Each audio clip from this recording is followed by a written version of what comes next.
చిన్న మాట వింటారా? తొక్క తీయకుండా బనానా తినండి అని నేను మీకు ఇచ్చాను అంటే అక్క ఏంటి పిచ్చా, తొక్క తీయకుండా బనానా ఎలా అక్క తినేది అనే కదా అడుగుతారు.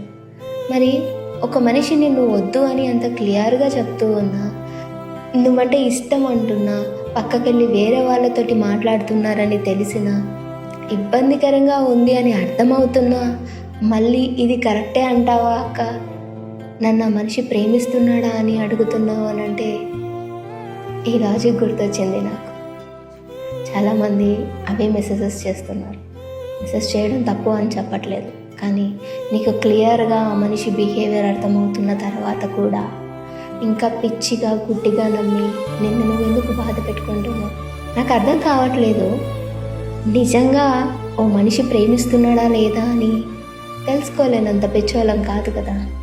అయినా కానీ నిన్ను నువ్వు మోసపుచ్చుకుంటున్నావు అంటే తప్పెవరిదంట? నీదా? నిన్ను మోసం చేసే వాళ్ళ